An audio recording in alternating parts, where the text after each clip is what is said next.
when you sit down at this keyboard here, and I'm sure you know all about this, Mike, and you face the blank page, um, you know that there's a tremendous force of resistance radiating off that page to try to stop you, distract you, tell you you're no good, whatever it is, right? And so to overcome that, you ask yourself, well, how am I going to beat this force that's making me procrastinate, making me have self-doubt, making me afraid, making me, or the opposite, becoming too arrogant or becoming a perfectionist and destroying myself that way. And the force, to me, at least in my mind, is invoking those warrior virtues. Welcome to The Conscious Creative from MuseWorks Audio. The Conscious Creative is a podcast featuring interviews with artists who are doing transformational work in their craft and in their communities. Join us as we discuss different artistic philosophies, give you brand new tools to bring back to your creative spaces, and build a community of artists dedicated to deepening their relationship with their craft. I'm your host, Mike Irish. Thank you for joining us. Welcome to episode 21 of The Conscious Creative. Today we have an interview with one of my favorite authors, Steven Pressfield. Steven Pressfield is an American author of historical fiction, nonfiction, and screenplays.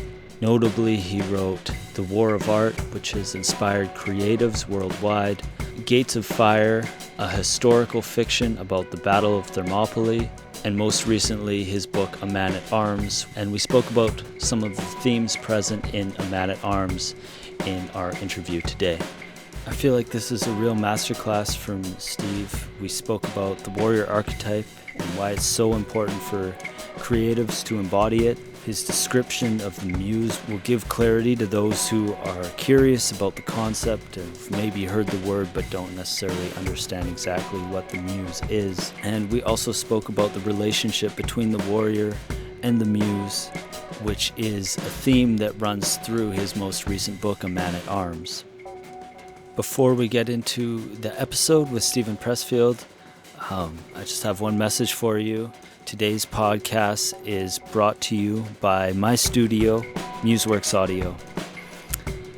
I've been talking to a lot of musicians over the past year, and one common theme I keep hearing is that people don't know where to start when it comes to releasing and marketing their music, which is a must in the digital age. There's nothing worse than working so hard on a piece of art, on a piece of music, and releasing it with no game plan and watching the algorithm devour it in a matter of hours.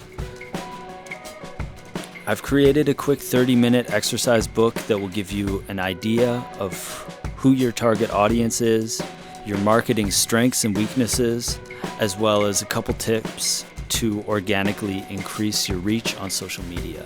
Click the link below in the show notes and get the exercise book sent directly to your email. Now, without further ado, let's get into the show with Steven Pressfield.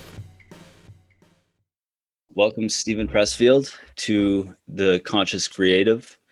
I really appreciate you taking the time to chat about your new book and chat about your past work as well and your ideas and all the inspiration that you provide for creatives as well.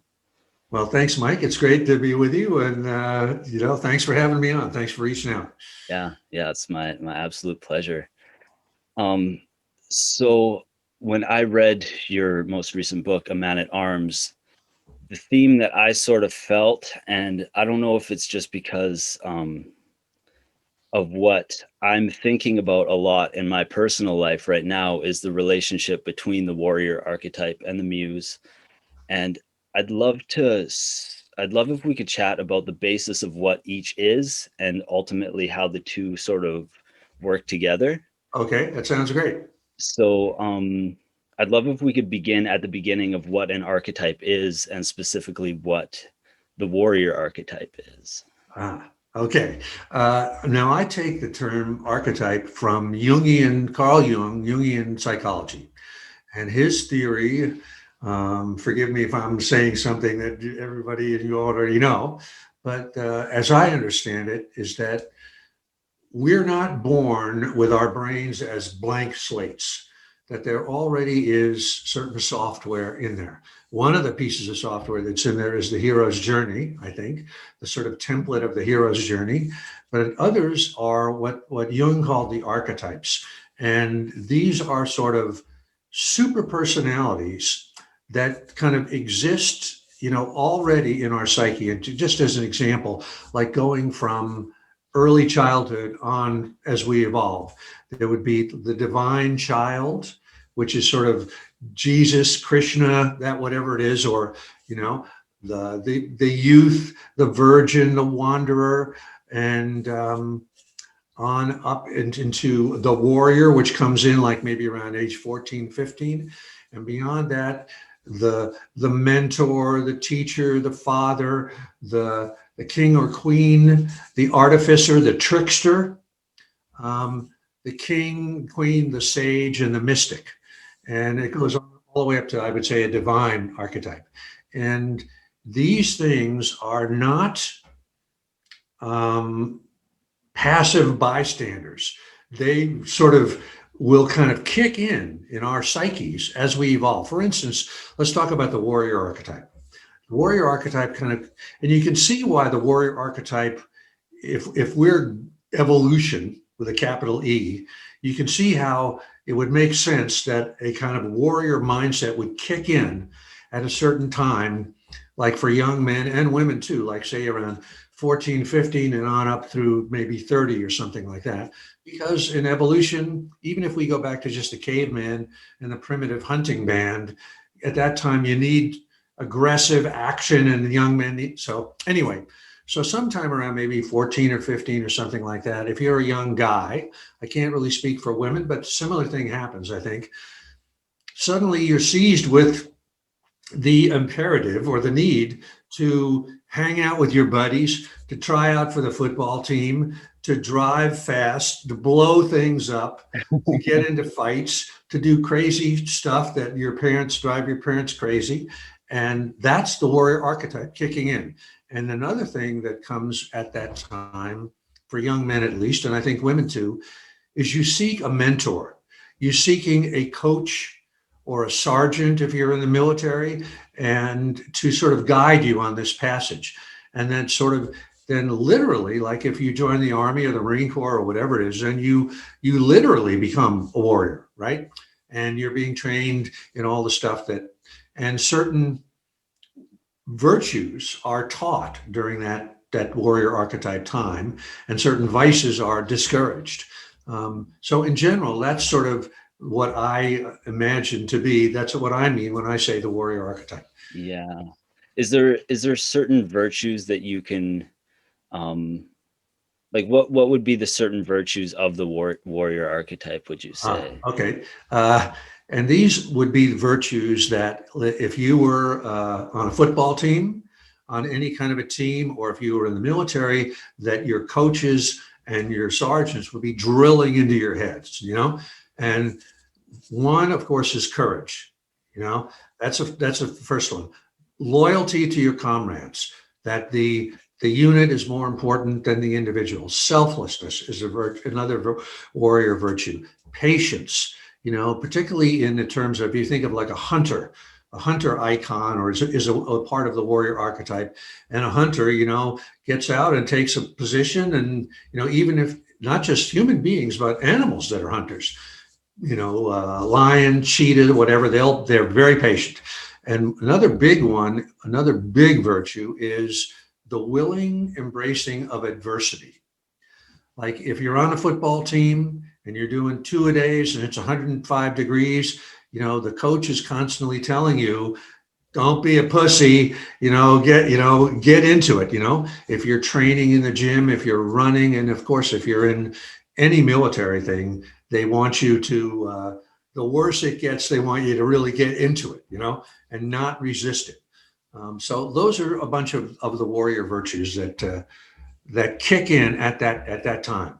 Yeah, absolutely. And that makes so much sense just in terms of the creative process of, I mean, all the stumbling blocks that you face in a creative endeavor. You ultimately need need every single one of them. And I think the one that I'm seeing the most is like that willingness to embrace adversity, which is, yeah, I love that answer.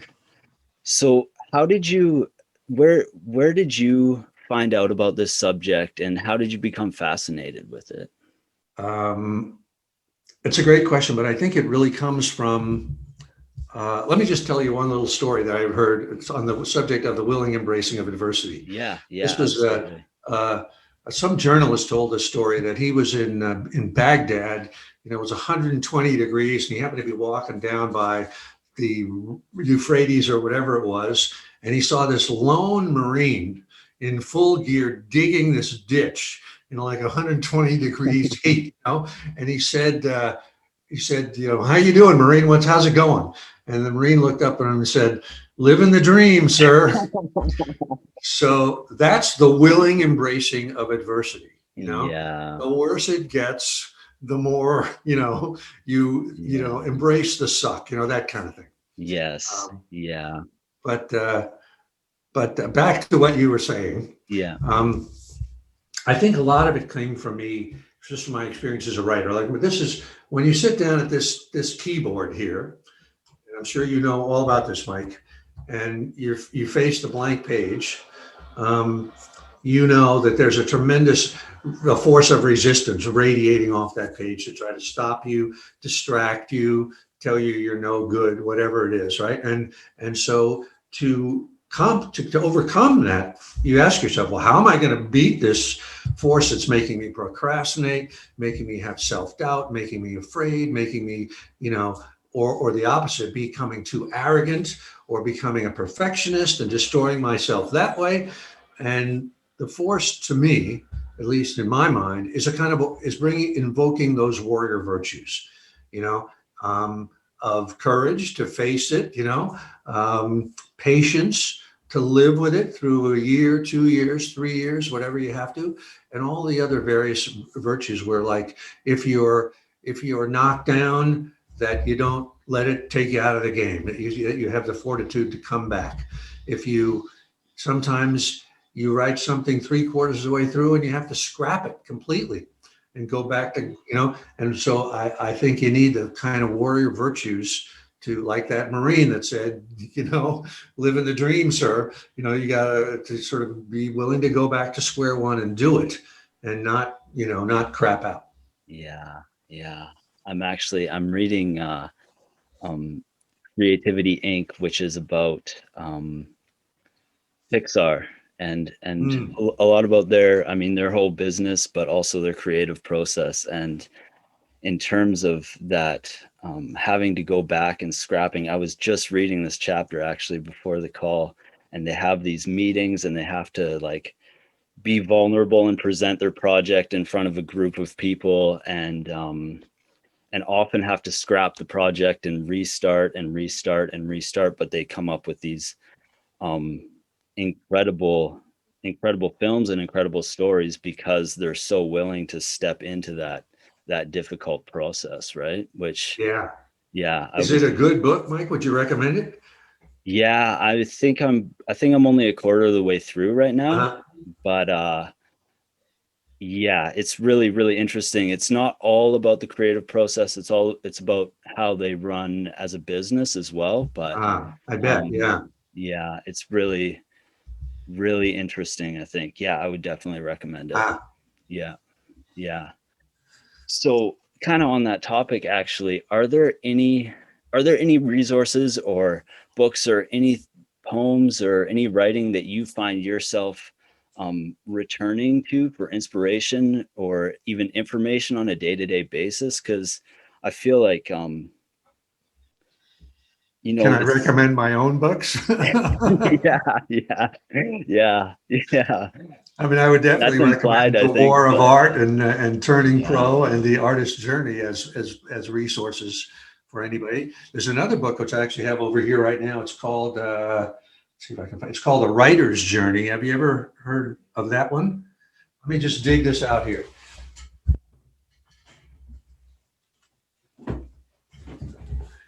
It's The Writer's Journey by Christopher Vogler, and I think he was actually at Disney I think, at the height of when Star Wars kind of was a huge success, and the concept of the hero's journey was dominating Hollywood, and every new project was put up against that paradigm.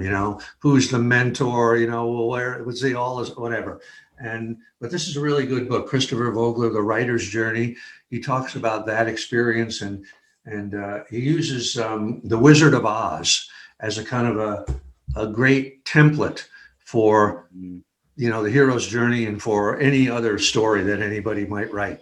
Oh, wow. So it's really good. I like it. I definitely recommend that. Yeah. I will definitely put that in the show notes as well.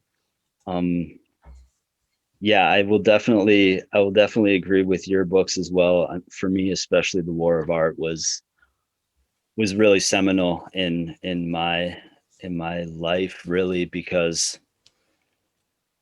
I had this dream of writing and creating music, and I just couldn't sit down at the table and write for some reason. And I didn't understand why I couldn't do it until I read your book, The War of Art, and it just sort of all started to click after that. Great. I'm glad to hear that. Yeah. Because I went through like a lot of years myself when I couldn't sit down and do it either. Yeah. And sort of when I read The War of Art the first time, I read the first, or like for the first year of reading it, I was just focused on the first two parts, mostly just the work ethic and fighting resistance. And then recently I opened it up, and the third part started making a lot more sense to me about the muse. And I would love to talk about that as well. And it's something that I'm trying to define for myself, or trying to understand. And it's tough for me to put into words, but I think it'll be really helpful for people listening if we can give them a little bit better of an understanding of what the muse is. So yeah, how would you say that you view the muse? Well, the original muses in Greek mythology were 9 sisters, and they were the daughters of Zeus and Mnemosyne meaning memory. And their job was to inspire artists. And each muse, each one of the 9 sisters, was for a different brand of art. Like Terpsichore was the muse of dance, and Clio was the muse of epic poetry, and so on and so forth. And I say this, I think, in The War of Art. I used to live in a neighborhood in New Orleans where the streets were named after the muses. And I didn't know what that was at the time. But anyway, the concept, the Greeks are, I think, anthropomorphically, right? Their gods are human in human form. And so the muse's role was to inspire artists. And the classic painting that you would see would be like Beethoven at the piano, and there would be this sort of airy fairy figure, female figure, kind of whispering in his ear, and I believe that that's actually true. And in fact, if you go back to the Iliad or the Odyssey or many other ancient Greek works, like at the start of both the Iliad and the Odyssey, the first thing Homer has, the first few paragraphs, is what's called the invocation of the muse.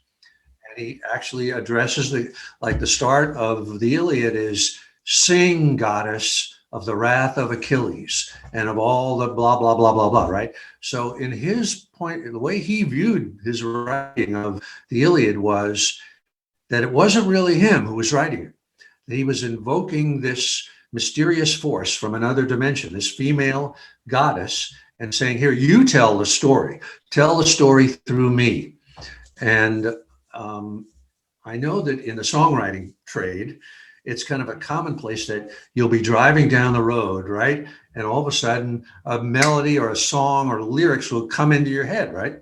And you say to yourself, where did that come from? And a lot of times I think you'll have the experience. I see you're nodding your head, Mike, like, this is so good. How did it come out of me? Or it's something different than what I might have thought I would produce. it's sweeter than I thought I'd produce, or it's darker than I thought I would produce. And so I'm completely a believer in the muse, in what, however you want to state it. I mean, I believe that we live on two dimensions of reality. We live on the lower dimension, which is the material plane that we are here. And then there's a higher plane above that. And that plane, to me, you can call it the muse, or you can call it something out of quantum physics or whatever, but it's a plane of potentiality, I think. And we are down here on this thing if you're trying to write a song, and the song is up here. It's already there. And we're trying to bring it down somehow. It's like, to me, I talk about tuning into the cosmic radio station. There's the station up here, and we're just trying to tune our dial to get it. So I'm definitely a believer in the muse, and I feel that anything that I've done writing wise doesn't come from me, but comes from some dimension of reality that I can't touch or see or feel, but that I know is there. Yeah, absolutely. And I think I'm like I said, when I first started reading The War of Art, I definitely was more of like a concrete, what I can see and feel, right, sort of a believer. But now I've been exploring the idea and thinking about that sort of field of potentiality, and just trying to bring things through me. So is there anything other than doing the work every day and sitting down at your desk and writing or painting or songwriting? Is there anything that you think we can do to beckon that power or make that transition easier, do you think? Or is it just you have to put in the work in three-dimensional world to make that connection? I think that's exactly it, Mike. It's like a, in your notes that you sent to me, you were talking about the sort of the contrast between the sort of blue collar work ethic that, the writer or the artist usually has to have, and then this kind of totally mysterious thing of coming from the ether. And I think, I think of the muse as a goddess, and I think I sort of imagine her flying overhead every day, kind of like Santa Claus. And she looks down into your workroom and she says, is Mike sitting there at the typewriter or the piano or the guitar or whatever he's doing? And if he is, then she approves. And if she finds that you're not there, you're on the naughty list, And so I do think that, the muse appreciates it when we are her servants, and when we're making ourselves open to her inspiration, and also that we work to make ourselves worthy instruments of her. For instance, if you're a musician, you got to learn how to make the sounds, right? If she puts this wonderful sound in your head, you have to have the skill to whatever it is on the piano or the synth or whatever to bring that out, and beyond that, the muse wants us to have work professional skills, like the sense of we're not just going to start a project, take it quarter of the way through and then quit. But she wants to know that if she gives us some wonderful gift, that we're going to be able to take it all the way over the finish line, over the goal line. So that's how I look at it. That it's sort of like yoga, like the concept of yoga, like asana yoga, where you're doing poses, is that you manipulate your physical body. And by doing that, you enter a different state of mind. You go to a higher level, right? So you're sort of starting with the flesh and moving to the spirit. And I think it's sort of the same thing with the muse, where you sit down at the typewriter or at the piano and you do your work. And if you're lucky, you kind of pass through a little portal and, good things start happening. And if you're a writer, you put stuff appears on the page that you never thought was going to appear. Or if you're a musician, you suddenly have a song or a symphony. Yeah. The other thing, let me say one thing, Mike. Yes, I think please. people make a mistake, I think, sometimes young artists of over glorifying the muse and over glorifying the sort of mystery of it, which I think is the muse doesn't like that. I think if you're going to work on anything, work on the blue collar aspects of it, of showing up every day, of working hard, of honing your professional skills, and and the muse likes that. It's sort of like, I mean, a muse was sort of like, to me, is kind of like a baseball manager or a great basketball coach, like a Phil Jackson or something like that. If he sees you at the foul line shooting free throw, free throw, free throw, he sees you working on, your turnaround jumper from the corner, just, in other words, hardcore blue collar work ethic. That's what he likes. He'll let him take care of the big picture, how we get to the finals and how we win. Yeah. But it's your job to be a good player, to be in shape, to be ready when you're needed, et cetera, et cetera. Yeah. I love both of those metaphors that you just said. I think that clarifies it for myself, and I hope for people listening as well. That gives a really good and clear answer to what that could possibly be. And I also like that it takes away the excuse of um sitting there and hoping that the muse will strike. Like, you have to, no excuses. You have to sit there and do the thing. Don't expect the muse to do the work for you, essentially. Yes, exactly. Yeah. Yeah. And I that's why it's so hard. That's why it's so hard. That's why Yeah. so few people do it. Yeah. Yeah. Oh, so yeah. Do you have any experiences or stories of that relationship between your work ethic and the muse sort of working in tandem? Is there any like specific stories that you could share of an example of that relationship?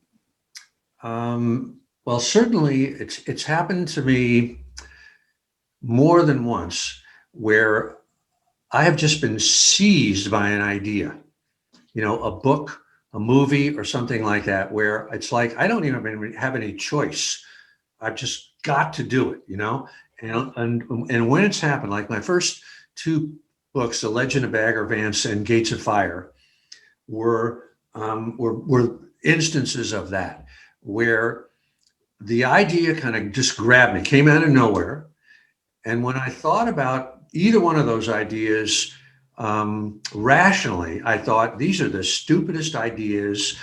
These are completely uncommercial. Nobody's going to care about either of these things. I can't sell them. I just know it. But I was just seized by the idea that both ideas, I just had to do them.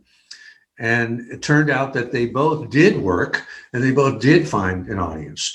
And on the other hand, sometimes I've had ideas where I think, oh, this is fastball right over the plate. This is commercial. And I write it and it just goes nowhere. So I think the muse, in my opinion, knows better than we do what she wants us to do. You know, if we try to second guess her or second guess the marketplace, at least in my experience, it doesn't work. And I also think that almost always ideas that or books that I've had that I've written that have worked out, that have found an audience, were complete surprises to me. That the subject matter, it was like I said to myself, the subject matter came into my mind. Oh, I should do this, and I go, really? That? I mean, and so I think the muse likes to surprise us, and likes to test us a little bit, present us with an idea. Maybe this is music for you. I'm not sure, Mike, whatever, but where you hear it in song in your head and you go, nobody's going to like this song. This is, or this isn't me. But once you start on it, it is you. I don't know if that's an answer to the question, but I love it. I love it. Yeah. I really appreciate it. And I have one last question for you before we wrap up. And I've really enjoyed this conversation. I really appreciate you taking the time and offering some really thoughtful answers to my questions. But what impact do you want to leave in the world with your creativity? That's a great question. You know, if someone were to ask me what my job description is, I would Hmm. say this is really right up your street. I would say I'm a servant of the muse. Hmm. And and so in other words, I don't even think about what impact. I don't have a clue. I don't even want to have an impact. Yeah. All I'm trying to do is whatever the goddess tells me the next book is, or the next whatever chapter. I just want to follow what she says, and do it. Yeah. And if it's going to have an impact, great. If it doesn't, that's okay too. Yeah. Yeah. Wow. I that's I was thinking about a line in The War of Art where you say that you're basically that you don't work to change the world. And then I find it ironic that that's said in a book that is just like invoked so much change in the creative world. And I was wondering if your thought process had changed since putting out that book, but I guess not. No, it hasn't really. Yeah. No, Yeah. I'm glad it made a change, whatever. But Yeah. that certainly wasn't why I did it. Yeah. Yeah. Yeah. So, yeah, just before we wrap up, is there anything you want to say to the audience about anything you have coming up, or yeah, anything you want to plug? Well, my newest book Yeah.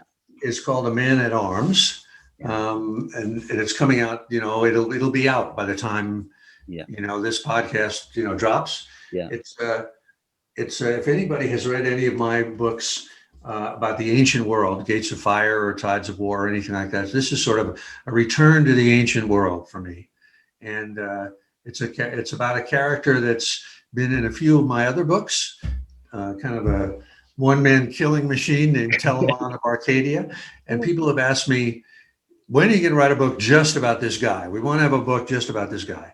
And I've been trying for years to kind of come up with the idea. And I think I finally did. And so this is about Telamon of Arcadia, Yeah. the one man killing machine of the ancient world, and how he evolves. It's really, we talked about the warrior archetype earlier. He's kind of to me, the essence, the warrior archetype par excellence, like Clint Eastwood in The Men with No Name, a gunfighter, or like a samurai. But he does have his own relationship with the muse in a kind of a different way. Again, it's that two levels of reality where he's on the lower level, where violence is everything to him, but there's a higher level that he's trying to get to.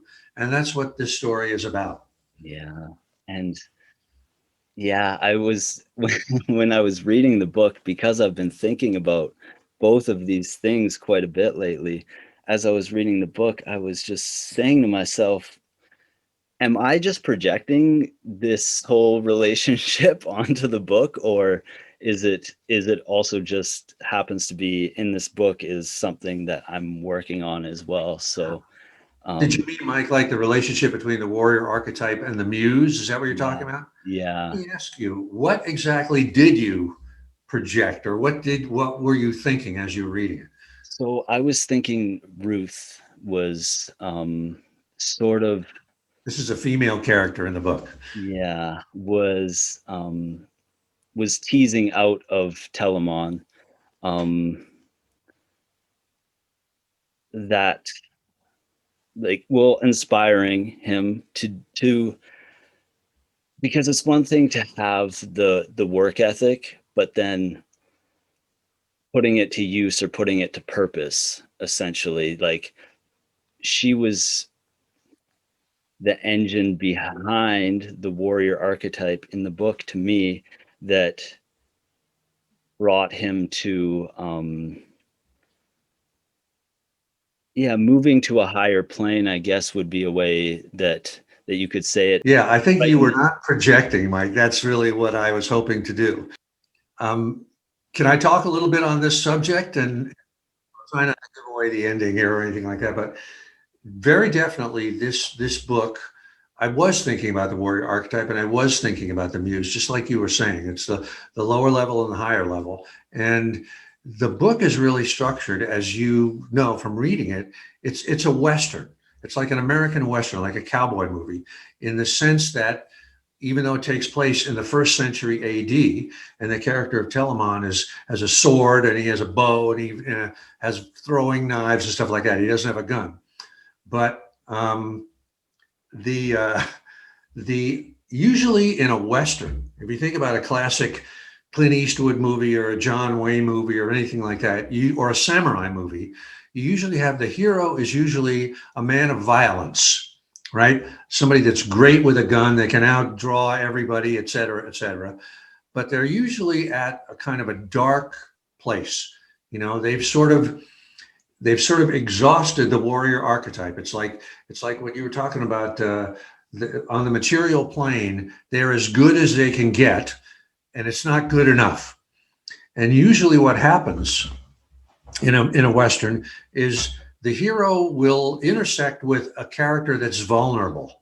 Almost a lot of times a woman or a girl, or like if you think of Unforgiven with Clint Eastwood, you know, he goes to sort of to the rescue of the prostitutes that the one girl got her face cut up, you know, or in The Searchers with John Wayne, it's Natalie Wood, the young Natalie Wood.